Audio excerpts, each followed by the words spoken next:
My name is Elena Marsh. I'm 34 years old.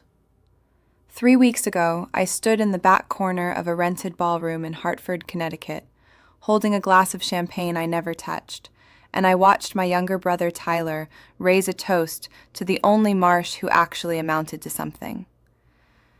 He didn't look at me when he said it. He didn't have to. Everyone in that room already knew who he meant. My mother, Diane, stood beside him in a cream silk dress, pearl earrings catching the light, nodding along like he'd just quoted scripture.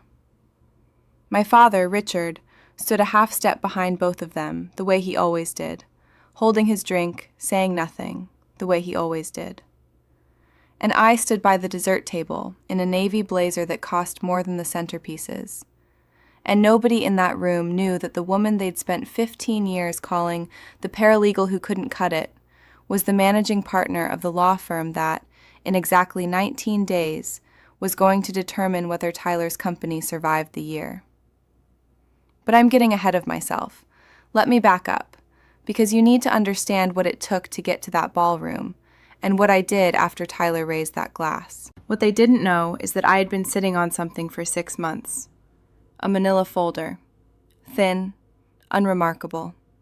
The kind of folder you'd walk past in any office in America. Inside it was a forensic accounting report, a breach of fiduciary duty memo, and a signature page that, once filed, would end my brother's company before its first product ever shipped. I want to be clear about that. I didn't create the problem. I just stopped protecting them from it. Before we get into this, if you are new here, please take a moment to like and subscribe. It helps more than you know, and it tells me you want more stories like this one. And while you're at it, drop a comment telling me where you're watching from and what time it is where you are. I love reading those. They make this feel less like a video and more like a conversation. But only do that if this story actually resonates with you. Welcome back to Calm Drama Stories, where quiet, capable women get underestimated by the people who should have known better, and the truth, eventually, always finds its way to the surface. Now, let me tell you how we got to that ballroom. I grew up in Millfield, Ohio, a town small enough that everyone at the Presbyterian Church on Maple Street knew your grades before your parents did. My father ran an insurance agency that had been in the Marsh family for 3 generations. My mother didn't work, by choice, and she ran our household the way some women run a boardroom, with charm in public and absolute control in private. There were 2 children in that household, and from the time I can remember, there was only ever one favorite. Tyler is 2 years younger than me. He was a beautiful child, golden hair, easy laugh, the kind of kid teachers wrote a pleasure to have in class about, even when he hadn't turned in a single assignment. I was the other kind of child, quiet, watchful, the kind of kid who read the fine print on things, who noticed when the numbers in my mother's checkbook didn't match the numbers on the receipts, who asked too many questions at dinner and got told that not everything needs an explanation, Elena. I remember the science fair when I was 11. I built a working water filtration system out of charcoal, sand, and a 2-liter bottle, and I placed second in the district. My mother didn't come. She had a conflict. Tyler had a dance recital that same evening, his first, and apparently a 9-year-old's tap routine to stay alive took precedence over an actual engineering project that had been judged by actual adults. My father came to the science fair for 11 minutes, told me good job, kiddo, and left before the awards were announced because he needed to get to the recital too. I won the regional competition that year. The ribbon went into a shoebox under my bed. Nobody asked to see it. That was the pattern, and it never broke. Tyler got a car for his 16th birthday, a used Civic, but a car. I got a part-time job at the public library to save for my own. Tyler's report cards, full of C's with the occasional D, were met with, "He's just not a school kid, he's a people person." My report cards, full of A's, were met with silence, or worse, "Don't get a big head about it." There was exactly one person in that house who saw me. My grandmother, Eleanor Marsh, my father's mother, who lived 2 streets over in a small craftsman house with a wraparound porch and a garden she tended like it was a second job. Grandma Eleanor had been a legal secretary for 40 years before she retired, working for a firm in downtown Millfield that handled everything from divorces to small business disputes. She used to let me sit in her study on Saturday afternoons while she did the church bookkeeping, and she taught me how to read a contract before I was old enough to drive. "Most people don't read what they sign, Elena," she told me once, when I was maybe 14. "That's how people lose things. You read everything, twice, and then you keep a copy." I didn't know, at 14, how much that single piece of advice would end up shaping my entire life. I went to Ohio State for undergrad, paid for mostly through scholarships and the job I kept the whole time, working the front desk at a regional law firm downtown. I liked the work more than I expected to. I liked the precision of it, the way a single misplaced comma in a contract could change who owed what to whom. I liked that the law didn't care whose toast got the bigger laugh at the dinner table. The law cared about evidence. I became a paralegal first, the summer after graduation, because law school felt like a door I wasn't sure was open to me yet, and because the firm offered to help pay for it if I worked there 3 years first. My mother's response when I told her was, "A paralegal, so like a secretary, but you went to college for it?" Tyler, meanwhile, had floated through 2 semesters of community college before dropping out to focus on an opportunity. The opportunity was selling protein supplements out of the trunk of his Civic. My parents called it entrepreneurship. They called my steady paycheck and my night classes settling. I want to be careful here about what I did and didn't do over the next 12 years, because none of it was about revenge. I worked. I took the LSAT on a Saturday morning after a full week at the firm, and I scored well enough to get into a solid program with a partial scholarship. I worked through law school the same way I'd worked through everything else, quietly, methodically, documenting everything, because Grandma Eleanor's voice never really left my head. Read everything twice. Keep a copy. I passed the bar on my first attempt.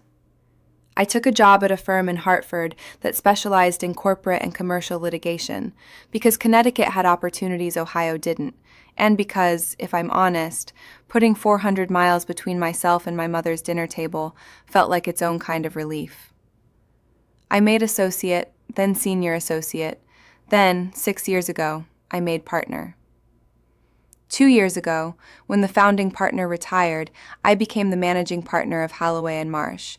Yes, my name is on the door now, though most of my family has never once asked what the name on my door actually says. Here's what I know now looking back. My family didn't ignore my career because they didn't understand it. They ignored it because understanding it would have required admitting they were wrong about me, and that was a price none of them were willing to pay. It was easier to keep calling me the paralegal, a word frozen in time from 12 years ago, than to ask a single question about who I'd actually become. Tyler, meanwhile, had finally landed on something that stuck, a tech-adjacent wellness startup called Vireo, selling subscription supplement boxes with an app that tracked your biological optimization score, whatever that meant. He'd raised a seed round from family friends and a regional angel investor. My parents treated every press mention, and there were maybe 4 total in 3 years, like he'd been profiled in Forbes. I learned about Vireo's actual financial condition the way I learn about most things, through a folder that landed on my desk because of my job, not my last name. 6 months before that ballroom in Hartford, one of Vireo's minority investors retained Holloway and Marsh to investigate a potential breach of fiduciary duty. They suspected the company's CFO, a man named Marcus Hale, who happened to be Tyler's college roommate and best friend, was misallocating investor funds. They didn't know, when they hired us, that the company in question belonged to my brother. I didn't know it either, not at first. The intake paperwork listed the company as Vireo Wellness, LLC. It wasn't until I pulled the cap table during deal review that I saw my brother's name listed as founder and CEO. I sat with that for a long time before I did anything about it. I want to be honest about what conflicts of interest actually cost, because this matters to the story. I disclosed the connection immediately to my managing committee. I recused myself from the day-to-day investigation. I assigned the case to my colleague Priya Anand, one of the sharpest forensic litigators I've ever worked with, and I stepped back into a purely supervisory role, the kind any managing partner has on every active matter in the building. That distinction, supervision versus active counsel, is not a technicality. It's the entire difference between doing my job and doing something I'd have to answer for later. What Priya found over the following 4 months was worse than the investor suspected. Marcus Hale had been routing roughly 40% of the company's operating capital, investor money, raised on the explicit promise it would fund manufacturing and logistics, into a separate LLC he controlled, registered under his fiancée's maiden name. He'd been doing it for 14 months. The supplement formulations Vireo marketed as clinically backed had never actually been through third-party testing. That line item in the budget had been the first one quietly defunded. And my brother either knew and said nothing, or was so detached from the actual operations of his own company that he'd let his best friend hollow it out from the inside, while he posted videos of himself doing cold plunges for the company's Instagram. Priya's report didn't determine which one it was. The law doesn't care about intent in quite the way people think it does. It cares about what you did, and what you should have known. As CEO and a 51% owner, Tyler had signing authority on every wire transfer that left that company. His signature was on documents he either didn't read or didn't understand. Either way, the liability ran straight through him.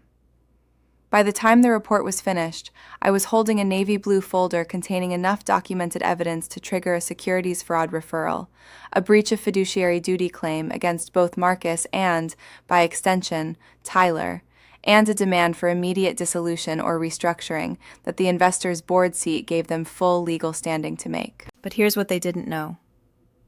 I sat on that folder for 6 weeks before anyone acted on it, because the investors' counsel, me, in a supervisory capacity, and Priya in an active one, was legally obligated to give the company a chance to respond and remediate before any filing went forward.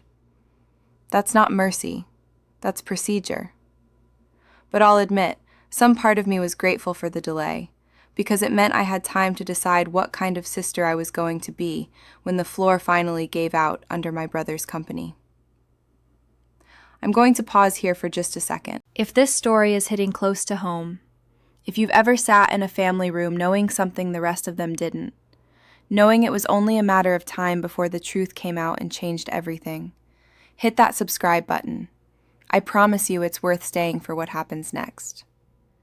And if you've ever been the one in your family who was underestimated, dismissed, called the practical one like it was an insult instead of a compliment, type "I see her" in the comments.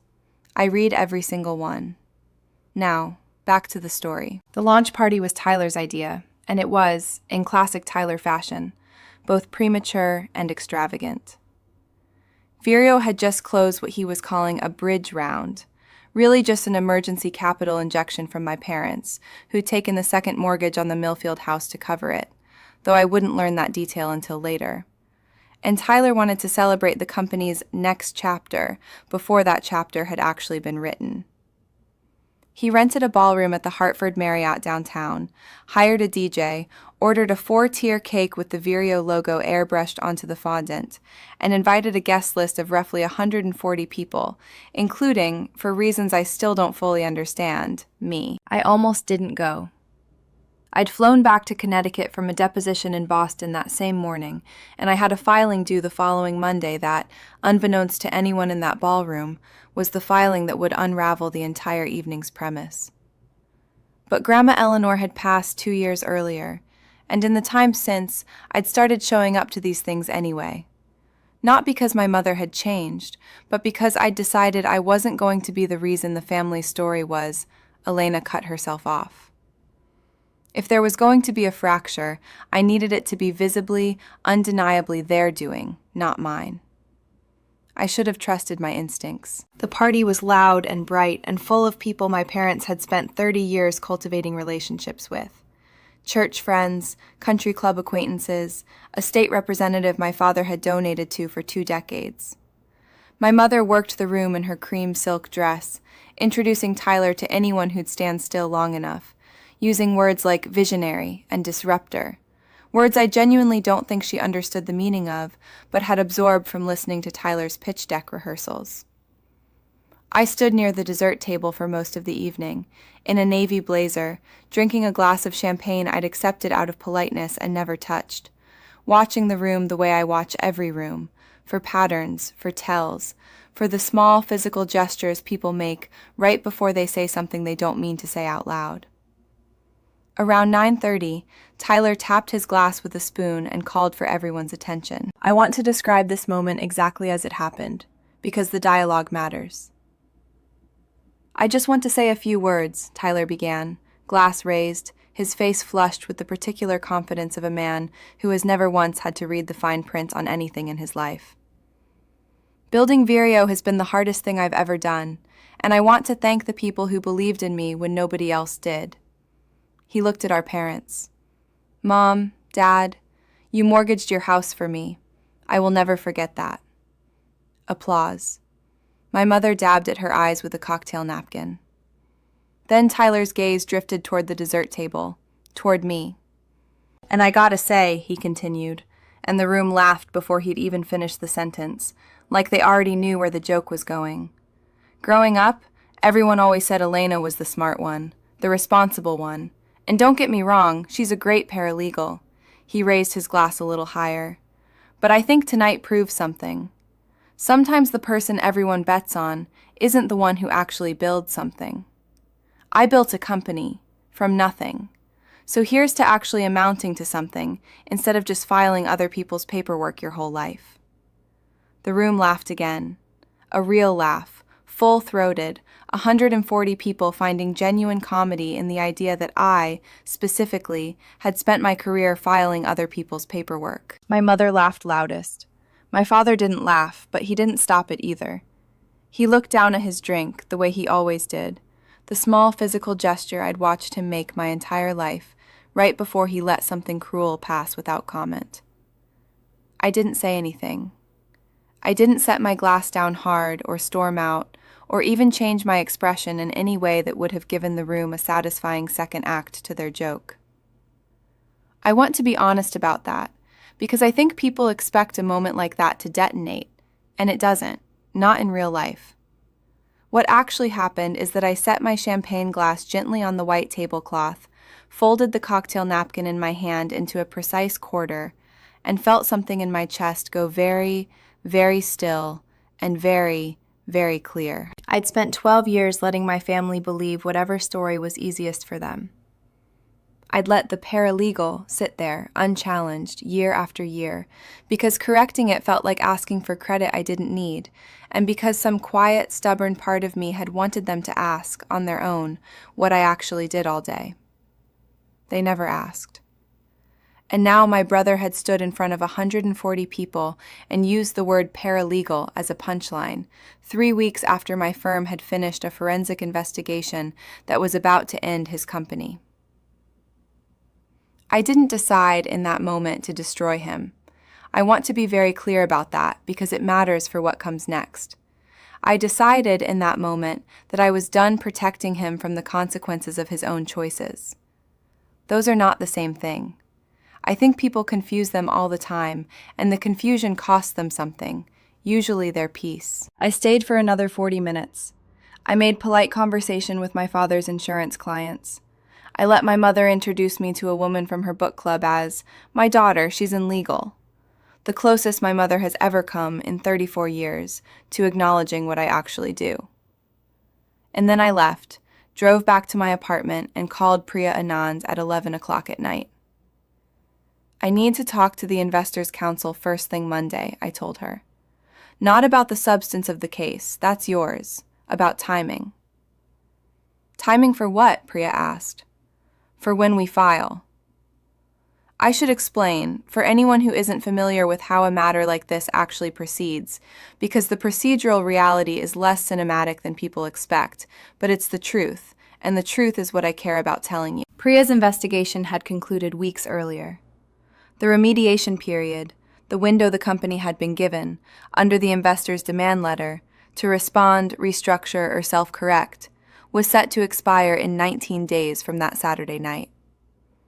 Tyler and his board, which consisted of Marcus Hale, one outside investor, and Tyler himself, had been notified of the breach findings a month earlier, in writing, through formal legal channels, addressed to the company's registered counsel, who was not me, was never me, and had no idea the Marsh family connection existed until much later. In other words, my brother already knew, or should have known, that his company was facing a securities fraud referral and a fiduciary duty claim.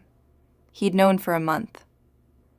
He stood up at that party and called me a paralegal who couldn't cut it, while sitting on a demand letter from my own law firm that he apparently hadn't bothered to read closely enough to recognize the letterhead, or had read and simply hadn't connected Halloway and Marsh to me, because in his mind, Marsh belonged to him and our father, not to the sister he'd never once asked a real question about. That Monday, I did exactly what procedure required, and nothing more. I confirmed with our ethics counsel, on the record, that my role remained strictly supervisory, and that the 19-day clock would proceed exactly as scheduled, not accelerated, not delayed, not altered in any way by what had happened at a party I'd attended as a private individual on a Saturday night, in a blazer, holding a glass of champagne I never drank. I want to be honest about something else, too, because I think it's the part of this story people are most curious about, even if they don't ask directly. I could have warned him. I could have called Tyler that Sunday morning and said, "The company you mortgaged Mom and Dad's house for is about to collapse, and you should talk to a lawyer who isn't me." I thought about it. I sat with my phone in my hand for almost 20 minutes. I didn't call, not because I wanted to watch him fall. I want to be careful about that distinction, too. I didn't call because, for the first time in my life, I let my brother face the natural consequence of a situation he had created, rather than absorbing it for him the way I'd absorbed so many other things in that family. The chores he skipped, the explanations he never gave, the blame that always seemed to find its way to my side of the table, even when the mess wasn't mine. Some women just aren't built for confrontation, my mother used to say, usually about herself, usually right before asking me to handle something she didn't want to. I'd spent my whole life being the one who was, apparently, built for it. I decided that night that being built for something doesn't mean you owe it to everyone, forever, for free. 19 days after Tyler's toast, the Investors' Council filed a formal demand for immediate dissolution proceedings against Vireo Wellness, LLC, along with a separate referral to the SEC's Enforcement Division regarding Marcus Hale's conduct. As part of the dissolution process, a mandatory board meeting was called to present the findings to all stakeholders, including the company's outside counsel, its remaining investors, and Fordable, because Connecticut closely held company law required it, given the structure of the seed round, Fordable, the company's largest individual creditor. That creditor was my father. I learned, through entirely proper channels, in a disclosure filing that crossed my desk because I was the managing partner whose firm had conducted the underlying investigation, that Richard Marsh had personally guaranteed 40% of the bridge round Tyler had raised 3 weeks before that ballroom party. The house in Millfield, the same house I'd grown up in, the same house where my second-place ribbon had sat in a shoebox under my childhood bed, was now collateral on a loan tied directly to a company facing dissolution and federal referral. The board meeting was scheduled for a Thursday, in a conference room at Vireo's offices in downtown Hartford, a converted warehouse space with exposed brick and a neon sign that said "Grow" above the reception desk. The kind of office that photographs well and means nothing. I wasn't required to attend. My role, by that point, had been entirely supervisory for months. But the investors' lead counsel asked if I'd be willing to sit in, given my seniority at the firm and the complexity of the dissolution structure. And I agreed, on the condition that everyone in that room understood, on the record, that I was there in a professional capacity, representing the firm's institutional interest in the matter, not as anyone's sister. I walked into that boardroom on a Thursday morning in a charcoal suit, carrying the same navy blue folder Priya had handed me months earlier, now updated with the final report. I arrived 8 minutes early, set the folder on the table in front of an empty chair, and waited. Tyler arrived 11 minutes late, in a quarter-zip pullover with the Vireo logo stitched on the chest. The kind of confidence on his face that comes from a man who has never once had to sit through a meeting where the outcome wasn't already decided in his favor. Marcus Hale arrived beside him, in a suit that fit a little too well for a man whose LLC was about to be the subject of a federal referral. They sat down across the table from the Investors' Council, from Priya, and from me, and Tyler's eyes moved across the room before landing on my face with the particular flicker of confusion that happens when someone realizes, a half-second too late, that a piece of furniture they'd never bothered to really look at has just stood up and started talking. "Elena," he said, "what are you doing here?" "I'm here in a professional capacity," I said. "Holloway and Marsh conducted the forensic investigation that's the basis for today's meeting." I watched something shift behind his eyes, not yet understanding, just the early edge of it, the way you watch weather change before the storm actually arrives. "Wait," he said slowly. "Holloway and Marsh, that's... Elena, do you work there?" "I'm the managing partner," I said. The room went quiet in the particular way a room goes quiet when 100 small humiliations someone has dispensed casually over a lifetime suddenly come due all at once, with interest, in front of an audience. "Is that what you believe?" I added when he didn't say anything. "That I'm a paralegal who couldn't cut it?" I didn't say it cruelly. I want to be honest about my tone because I think people imagine these moments as dramatic, voices raised, papers thrown. That's not what happened. I said it the way I say everything in a deposition, flat, clinical, no adjectives, because adjectives are for people who need the room to feel something. Facts don't need help feeling like anything. They just need to be said clearly enough that nobody in the room can pretend later that they misheard. Tyler's outside investor, a sharp older woman named Carol Whitfield, who'd flown in from Boston for this meeting and had clearly already read every page of the report before walking in, looked between us with an expression I can only describe as recognition. Like she'd just understood in real time exactly what kind of family dynamic had produced both the company's collapse and the woman sitting across from her with a navy folder and a face that gave nothing away. Priya opened the report and began walking the room through the findings, methodically, page by page, the way good forensic work always proceeds, not with accusation, but with documentation. Because documentation doesn't need to accuse anyone of anything. It just sits there, unmovable, and lets everyone in the room reach the same conclusion at their own pace. Marcus tried to deflect first. "These numbers are being misrepresented," he said. "The LLC was a legitimate vendor relationship." "Registered to your fiancé's maiden name," Priya said, sliding a printed corporate registration across the table, 3 days after the second tranche of investor funds was wired. "We have the bank records. We have the registration timeline. We have the email where you instructed the bookkeeper to code the transfers as logistics consulting." Marcus didn't have anything else to say after that. I watched him go from deflection to something closer to resignation in under 30 seconds. The particular collapse of a man who has just watched his own paper trail be read back to him by someone who clearly understands it better than he does. Tyler, to his credit, didn't try to deflect onto Marcus the way I half expected him to. What he did instead was worse in its own way. He turned to me. "You knew about this," he said.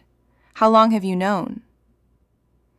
"I learned the company's identity during deal intake 6 months ago," I said. "I recused myself the same day. I have not had any role in the substance of this investigation since. That's not a courtesy I'm extending you, Tyler. That's the law. Conflicts of interest exist whether or not we like the people on the other side of them." "You could have warned me." "You stood in front of 140 people 3 weeks ago," I said, "and told them I spend my life filing other people's paperwork. You didn't ask me a single question about my career in 12 years. Not one. So no, Tyler, I didn't call you on a Sunday morning to warn you about a situation you'd already been notified of, in writing, a month before that party, by your own company's outside counsel. You had the information. You just never read it closely enough to recognize it. I want to pause here and be honest with you about something, because I think it matters more than the confrontation itself. My father, who had been sitting silently at the end of the table because as Tyler's loan guarantor he had a right to be present, finally spoke. "Elena," he said, "is there anything you can do? You're a partner, can't you?" "I'm not Tyler's lawyer," I said. "I never have been. And even if I were, there's nothing to do about facts that are already documented in 14 months of bank records. This isn't a negotiation, Dad. It's a disclosure." I watched my father's face do something I'd genuinely never seen it do in 34 years. He looked, for just a moment, like a man finally understanding the actual shape of the house he'd been living in his whole life. I'm going to pause here again, just for a second, because I know some of you are wondering what happened to the house, and I promise we're getting there. If you've ever sat in a room and watched the consequences of someone else's choices finally catch up to them, not because you made it happen, but because you simply stopped standing in the way of gravity, drop a comment with the word fire. I read every one of them, and honestly, some of your stories are the reason I keep telling mine. Now, back to the boardroom. The meeting lasted just under 2 hours. By the end of it, the board had voted, with Carol Whitfield and the other outside investor in agreement, to begin formal dissolution proceedings for Vireo Wellness LLC. Marcus Hale's conduct was referred, as required, to the SEC's Enforcement Division, and separately to local law enforcement for potential criminal fraud charges, given the scale and duration of the misappropriation. Tyler, as CEO and majority owner, retained personal liability for a portion of the outstanding obligations. Not because he'd stolen anything himself, the investigation never found that he had, but because he'd signed off on financial controls he never bothered to actually understand, and the law, as Grandma Eleanor used to remind me, does not forgive people for not reading what they sign. The house in Millfield, the house with the wraparound porch, 2 streets from where Grandma Eleanor used to live. The house that had been in my father's family for 3 generations before Grandma Eleanor's own, was sold 4 months later to cover the loan guarantee. My parents moved into a 2-bedroom rental on the edge of town. My mother, I'm told, has not fully forgiven Tyler for the house, though she has never once, to my knowledge, said a word to him about it directly. Some patterns, even broken ones, take a long time to actually let go. Marcus Hale pled guilty to a reduced wire fraud charge 8 months later and is currently serving an 18-month sentence. His fiancée, understandably, is no longer his fiancée. Tyler did not go to prison. He wasn't charged criminally. The evidence simply didn't support that he'd known what Marcus was doing, only that he'd been too detached from his own company to notice. But he lost everything he'd built. Vireo's assets were liquidated. The Instagram account went quiet within a month.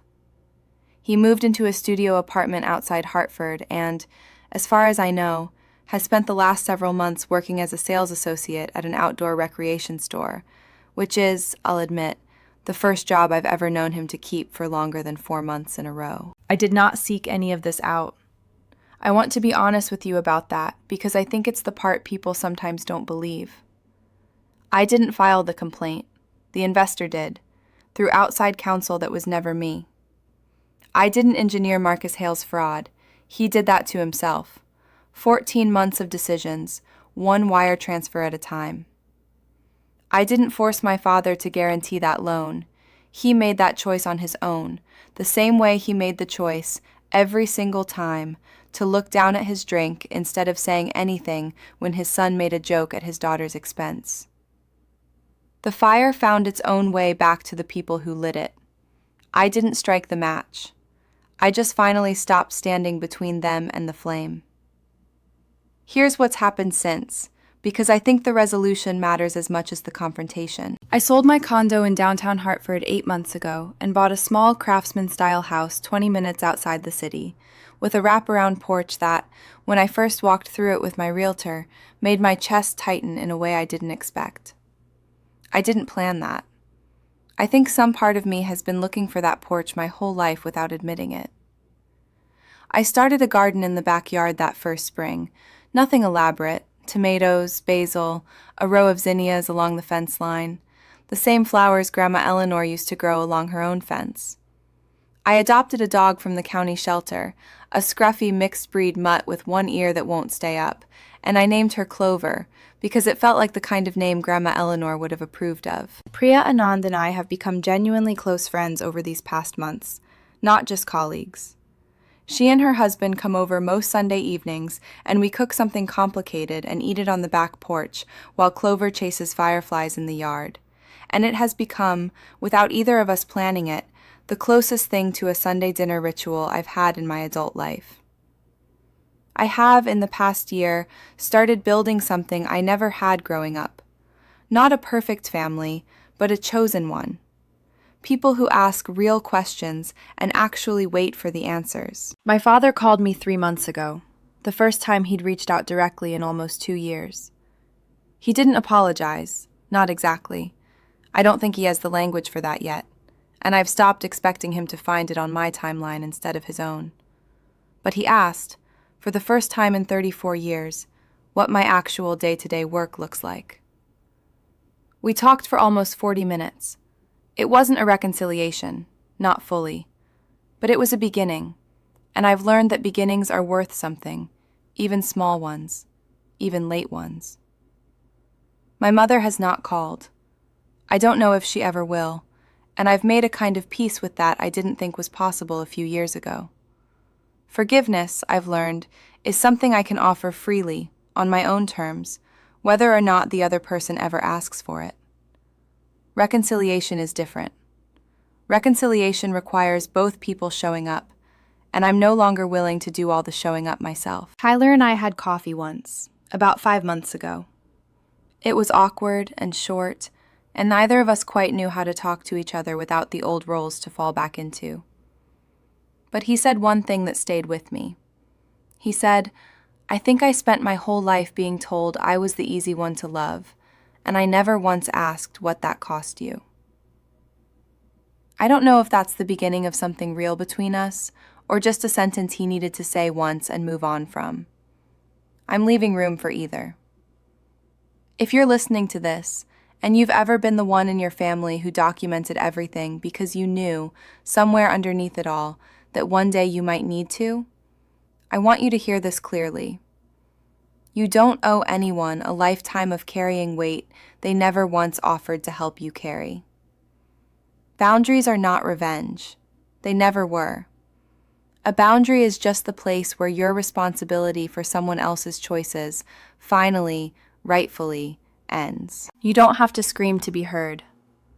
Some of the most powerful things I've ever said in a room were said in a completely flat, even voice, because the truth doesn't actually need volume. It just needs to be accurate, and it needs you to finally stop softening it for people who were never going to soften anything for you. Family is not the people who share your blood. Family is the people who show up, who ask the real question and wait for the real answer, who notice the ribbon in the shoebox under the bed. Some families figure that out together, slowly, imperfectly, across a kitchen table that gets a little more honest every year.